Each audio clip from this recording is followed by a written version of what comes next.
Good morning students. कल हमने chapters 13 probability इसे स्टार्ट किया था। चैप्टर 13 प्रोबेबिलिटी, ठीक है बच्चों। कुछ मैंने इसके कुछ इंपॉर्टेंट आपको रूल भी पढ़ाए थे। आज मैं इसके क्वेश्चंस कराने वाला हूं, तो ध्यान से देखेंगे और अपनी इसी नोटबुक में करते जाएंगे, ठीक है बच्चों।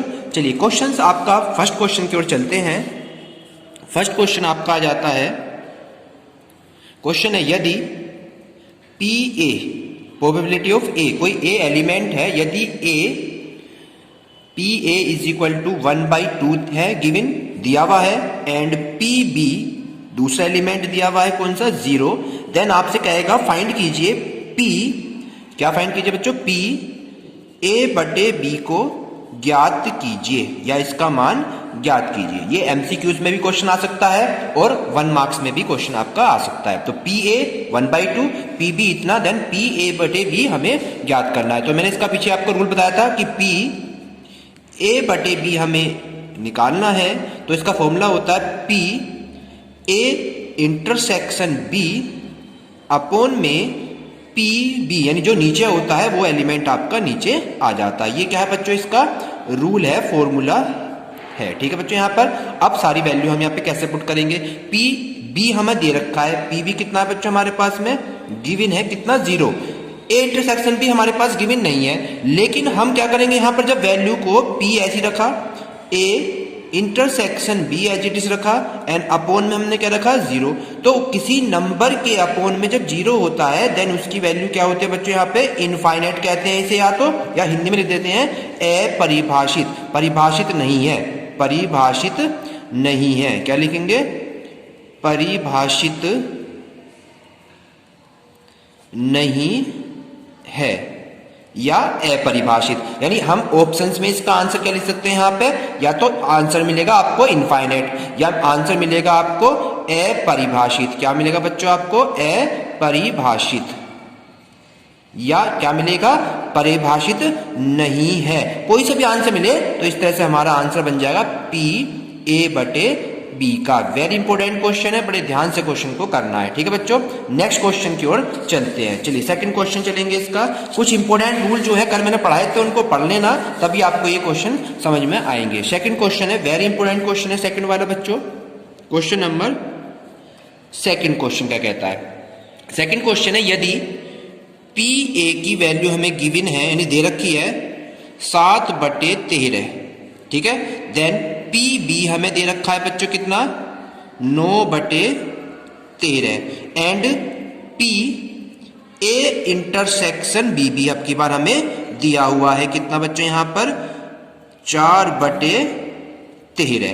पी ए है हमारे पास 7/13, पी बी कितना है हमारे पास में 9/13, और पी ए इंटरसेक्शन बी कितना दे रखा है 4/13। तो हमें ये कह रहा है फाइंड कीजिए पी ए डैश अपॉन में बी, ये हमें निकालना, इसका मान बच्चों हमें ज्ञात करना है। अब ऐसे क्वेश्चन हमारे पेपर में आता है, सबसे पहले तो हमें इसका फॉर्मूला हमें याद होना चाहिए कि P A dash upon B का फॉर्मूला होता क्या है। तो इसका फॉर्मूला लिख देता हूं मैं यहाँ पे, पी ए डैश बी का फॉर्मूला होता है P A dash intersection B, और अपॉन में बी है तो नीचे क्या आएगा बच्चों, पी बी आता है। ओके स्टूडेंट, अब देखिए ए डैश इंटरसेक्शन बी, तो हमें पता नहीं ये है ए इंटरसेक्शन बी और ये है डैश में, तो अब इस डैश को कैसे निकालते हैं, यानी हम फॉर्मूला याद रख लेंगे। अगर कहीं पर ए डैश इंटरसेक्शन बी का फॉर्मूला आ जाए लिखने को या इसका मान निकालने का फॉर्मूला होता है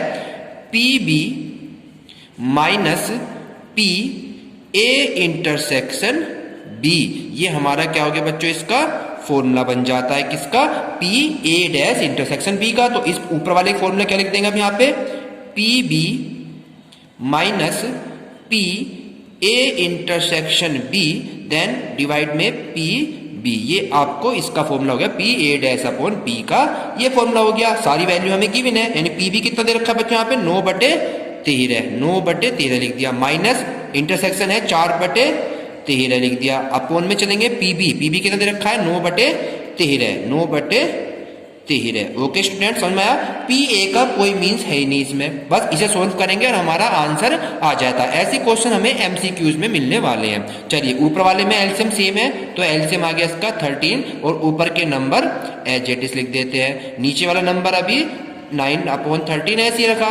13 से 13 डिवाइड हो गया, ऊपर 9 में से 4 गया 5 और नीचे कितना रह गया? ओनली 9। देन आपका आंसर कितना हो जाता है? 5/9। तो 5/9 आपका एमसीक्यू में होगा आंसर, तो उस पर हम टिक लगा देते हैं। बस आपको क्या फॉर्मूला याद रखना है, रूल आपके याद होना चाहिए। ओके स्टूडेंट, अभी एक दो क्वेश्चन जब हम करेंगे तो हमारे सब क्लियर चलते जाएंगे। अब जो तीसरा क्वेश्चन है वो वेरी वेरी इंपॉर्टेंट क्वेश्चन है, वेरी इंपॉर्टेंट क्वेश्चन है। क्वेश्चन में कह रहा है यदि ए व बी दो स्वतंत्र घटनाएं हैं, दो स्वतंत्र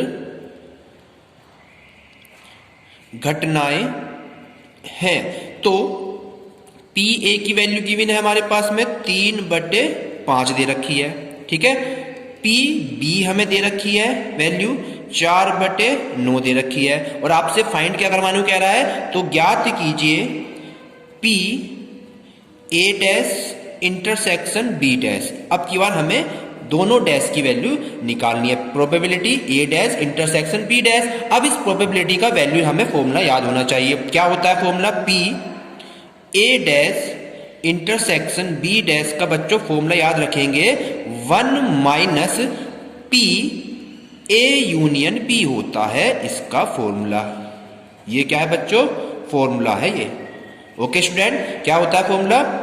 P A dash intersection B dash का फॉर्मूला क्या होता है? 1 - पी ए यूनियन बी। क्या ए यूनियन बी हमें यहाँ पे दे रखा है? नहीं दिया हुआ। अब ए यूनियन बी को हम कैसे फाइंड करते हैं, इसका भी हमें फॉर्मूला यथा होना चाहिए। तो इस पी ए यूनियन बी का फॉर्मूला देखो, यहाँ मैंने कल पढ़ाया था आपको। पी ए यूनियन बी का फॉर्मूला क्या होता है? वो होता है पी ए वहां पर E1 और E2 थे, यहां पर ए और बी आ गई बस एलिमेंट, और कुछ नहीं किया हमने। तो ये जगह P A plus P B minus में पी ए इंटरसेक्शन पी। ये इतना बड़ा, ये formula very very important formula है बच्चों, इसे ध्यान से हम पढ़ेंगे। पी ए यूनियन बी बराबर P A plus P B minus P A intersection B. और अगर पी ए इंटरसेक्शन बी निकालना होता तो इसे इधर ले आना, इस को माइनस ले आना। तो फॉर्मूले को अदल बदल हम कर भी सकते हैं। माइनस प्लस पे कोई फर्क नहीं पड़ने का, क्योंकि इधर आके माइनस बन जाएगा, माइनस है तो इधर प्लस बन जाएगा, और ये प्लस है तो इधर आके माइनस बन जाता है। अब हम वैल्यू को इसमें पुट कर देते हैं 1 माइनस का, और इस के फॉर्मूला पूरा हमने ये यहाँ पर पुट कर देंगे। ओके स्टूडेंट, चलिए पुट करते हैं फॉर्मूले को। क्या है? P A union B, bracket में लगाया करेंगे, फिर इस पी ए यूनियन बी के तो मान लिख रहा हूं मैं, दोबारा से सही कर लेते हैं एक बार। 1 एज इट इज है, माइनस ऐसी है, और पी ए यूनियन बी का मान क्या है हमारे पास? पी ए प्लस का पी बी माइनस का पी ए इंटरसेक्शन बी। ये हमारा, इसकी जगह हमने सारा फॉर्मूला पुट कर दिया। अब 1 एज इट इज, माइनस ऐसी, पी ए की वैल्यू कितनी है? 3/5। कितनी है बच्चों यहाँ पर? 3/5 प्लस पी बी कितना है? 4/9 minus P A intersection B. अब आता है क्या बच्चों यहाँ पर आपका? P A intersection B. और जब स्वतंत्र घटनाएं होती हैं तो पी ए इंटरसेक्शन बी का भी रूल हमें याद रखना है। पी ए इंटरसेक्शन बी जब क्या हो? स्वतंत्र घटनाएं हो। ए और बी क्या है? दो स्वतंत्र घटनाएं होती है, तो पी ए इंटरसेक्शन बी का फॉर्मूला होता है P A into P B. ये फॉर्मूला है। पी ए की वैल्यू कितनी निकाली हमने? 3/5, और पी बी की वैल्यू कितनी है? 4/9। आपस में सोल्व करें कैसे? 3 3 9 कर देंगे, ऊपर 4 रह गया, नीचे के 5 3 15। तो 4 कितना है बच्चों? 15 निकल का है। 4/15 हम यहाँ पर लिख देंगे, किसकी जगह? पी ए इंटरसेक्शन बी का मान 4/15 आ गया। ओके स्टूडेंट, क्लियर हो गया आपके? अब क्या करना है हमें? सोल्व करना है। 1 ऐसी माइनस ऐसी। अब इन सबका क्या लेना है हमें? एलसीएम लेना है। सबका क्या लेना है? एलसीएम। ऐसा लेते हैं कि वो तीनों नंबर से डिवाइड हो जाए। तो हमने 45 ले लिया एलसीएम। 5 से डिवाइड करेंगे, 5 9 45, 9 आएगा। 9 के ऊपर 3 9 3 27, फिर 9 पंजे आएगा 45, 5 आएगा 5 के ऊपर 5 चौक 20 और 15 से भाग देंगे 15 तिया 45 और 3 चौक 12। 1 ऐसी माइनस ऐसी, इन दोनों को प्लस करके इसमें से माइनस कर देना है। 27 20 कितने हो जाते हैं आपके बच्चों 47 और 12 ऐसी का ऐसी है और डिवाइड में 45 एज इट इज है। ओके स्टूडेंट, 1 ऐसी चल रहा है, 47 में से 12 को माइनस कर देंगे तो कितना आएगा आपका यहाँ पे 35 अपोन में क्या है 45 आ गया। ओके स्टूडेंट, अब क्या करना है थोड़ा सोल्व करेंगे इसे, ये 5 से डिवाइड हो जाएगा, 5 7 35 5 निम 45, तो ये हो गया यहाँ पे कितना कितना हो जाएगा बच्चों यहाँ पर 1 माइनस 7/9। अब इसको एलसीएम कैसे लेते हैं 9 एकम 9 और 9 में से 7 गया तो कितना आएगा 2/9। ये आपका क्या हो गया बच्चों यहाँ पर P A dash intersection B dash. ये MCQ में भी क्वेश्चन हो सकता है और 2 मार्क्स में भी आपका आ जाता है। तो 2/9 पर हम क्या कर देंगे बच्चों यहाँ पर टिक लगा आएंगे। वेरी इंपॉर्टेंट क्वेश्चन है, मैंने बताया था आपको ये क्वेश्चन हर साल रिपीट होता है। स्वतंत्र घटनाएं भी आ गई इसमें, एक फॉर्मूला ए भी लग गया और एक फॉर्मूला A यूनियन B का भी लग जाता है। नेक्स्ट क्वेश्चन की ओर चलेंगे बच्चों, इसमें जरा थर्ड क्वेश्चन हो गया, फोर्थ की ओर चलते हैं। फोर्थ क्वेश्चन आपका आएगा किस तरह से वो मैं बता देता हूं कैसे मिलेगा आपको। ठीक है स्टूडेंट, वो क्या आएगा, क्वेश्चन बहुत इंपॉर्टेंट है, बुक्स में जाएंगे तो आपको बुक्स में क्वेश्चन दिख जाएगा। क्वेश्चन नंबर 4 है, कह रहा है एक पासा है, पासा क्या होता है डिस्क होता है, मैं दिखा देता हूं यहाँ पे ये रहा। ठीक है, एक पासा दिख रहा है फेंका जाता है तथा 52 पत्तों की ताश की गड्डी से एक पत्ता यथार्थ से निकाला जाता है। पासे पर सम संख्या के प्राप्त होने तथा निकाला गया पत्ता हुकुम का हो, इस घटना की क्या प्रोबेबिलिटी है। आंसर दे रखे हैं 4 ऑप्शंस में, आपको बताना कौन सा आंसर है। तो इसको कैसे करते हैं, करने का तरीका मैं बता देता हूं। जो मान लिया हमने पत्ता जो सम संख्या आने का पत्ता है उसे हमने E1 दे दिया नाम। पासे पर क्या कर दिया बच्चों हमने यहां पे, पासे पर सम नंबर आने का, सम संख्या प्राप्त होने की घटना, ये मान ली E1 और दूसरे को E2 मान लिया हमने हुकुम का पत्ते चुने जाने की प्रोबेबिलिटी। दूसरे को E2 को मान लिया हुकुम का पत्ता चुने जाने की घटना। ओके स्टूडेंट, E1 सम संख्या की और E2 हुकुम का मान लिया तो PE1 हमें मिल गया कितना, PE1 तो हमें दे रखा है कितना, वहां पे कितना टोटल है हमारे पास बच्चों, वहां पे 3 क्या है, एक पासा फेंका जाता है और ठीक है ताशी गड्डी में से एक पत्ता यथार्थ से निकाला जाता है। पासे पर सम संख्या के प्राप्त होने तथा निकाला गया पत्ता हुकुम का हो, इस पर टोटल पत्ते कितने होते हैं हमें पता होना चाहिए। 52 पत्ते होते हैं, उसमें से सबके पत्ते जो है 4 होते हैं, 4 ही हुकुम होते हैं, 4 ही आपके क्या होते हैं बादशाह होते हैं, 4 ही आपके इक्के होते हैं, ये हमें पता है। उसमें से एक पत्ता हमने निकालने, तो कितने बच्चे यहाँ पे 3 पत्ते, कितने बचे यहाँ पे 3 पत्ते बचे।